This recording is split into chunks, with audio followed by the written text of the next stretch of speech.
Can I ask you to please hold your thoughts? We need to quickly go to Lagos where we have a phone call.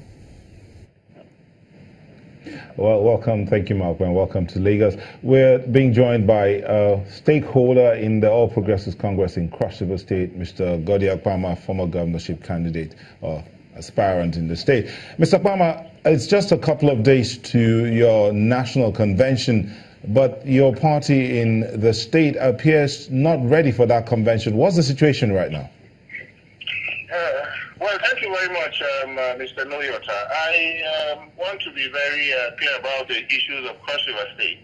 There were issues about the party congresses from the ward levels to the chapter and then totally the state. In disagreements, the state congresses served in two factions, and there seem to be two leaders now in the party, two chairmen and two escorts. And one of the escorts went to court and got an order from the High Court in Calabar stopping the other faction that was inaugurated by the national chairman of Nwoye's group. The court ordered that they should not be recognized pending the determination of the matter in court. And if we respect the laws of the court, the Cross River State chapter of the APC cannot be represented in the congresses of the National Convention because it will affect the entire process. So what you're now saying is that your arm of the party is not going to be at the National Convention unless something is done?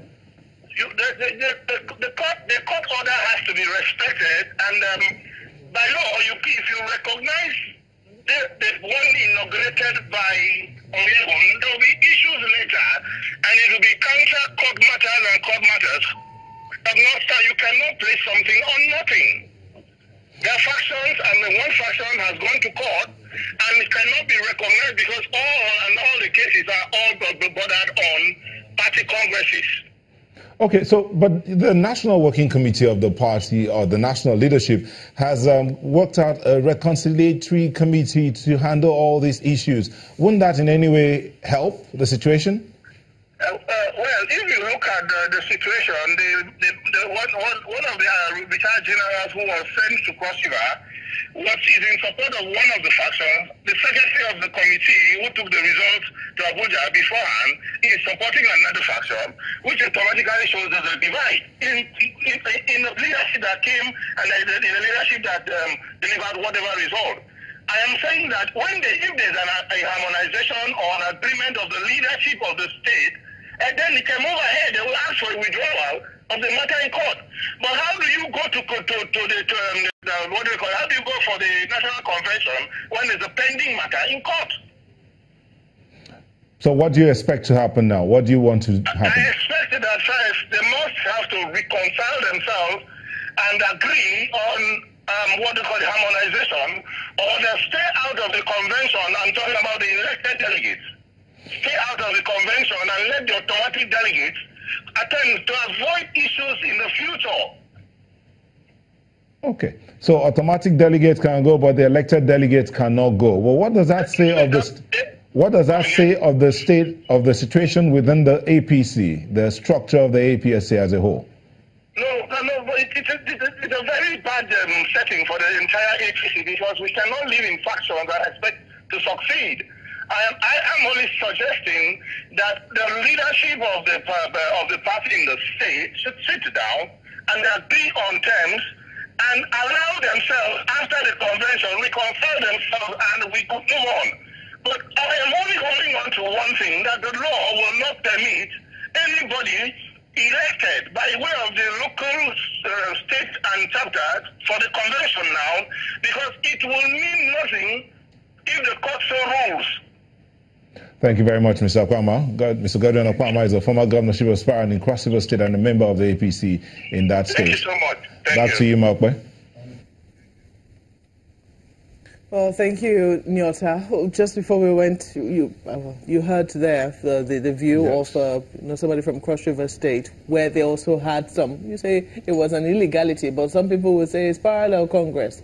Let us hear your opinion on what he has said in terms of the people who, the automatic delegates should go, but those who have contentious, positions as other delegates should not go because of the court order. What do you think? Well, again, I must state once more, you have to look at the court order, content of the court order. You have to have obtained service. And if all those things are there, and of course the person whose court order has been entered against have right to challenge it. All what they are floating about the so-called interim reliefs, most of which had expired. I've looked at some of the papers in some of the states where you have expired court document, which by operation of law, if you obtain an interim injunctive relief, it lasts for 14 days. And when it expired, they still carry it along. The other part, which they are not talking about, is their lack of adherence to APC constitution. On our constitution, you don't go to court until you explore the final process within the party system. But what we see is those who don't like the result, the outcome, in some states, people who are unpopular, they rush to court to stop the process. They rush to court and then they obtain a judicial process and they publish it in the newspaper, expecting that the whole world will see it. It doesn't work that way. If you don't like the process, you fight within your own cause. So defining what APC should do, it makes me think, who is this guy? What exactly does he want to gain? When now you've got a court order, is it contained, what he's saying, is it contained within that particular document? When you say, oh, people who are automatic should go and those who are elected should not. You're the judge. Let the judge speak, and when the judge has spoken, take it to the person that it affects. In this case, the National Working Committee. Take it to them, and then let them have opportunity to be heard. They'll go to court and then check it out there. Dr. Nwoye, on the one hand, you're saying that essentially that the party constitution forbids party members from going to court on party matters. And I want to be very clear. Is that what you're saying? No, because I don't believe that that's correct. Here's what I said. You must explore all the internal dispute resolution mechanisms. So we have a appellate level. We have a appellate level even at the state level. When Congress's committees went there, after each Congress, you have appeal. You should appeal. Most of these court documents floating around did not adhere to the rules of engagement. Even after that appeal, if you don't like the appeal, you still have the other appeal. Go to the National Working Committee and appeal.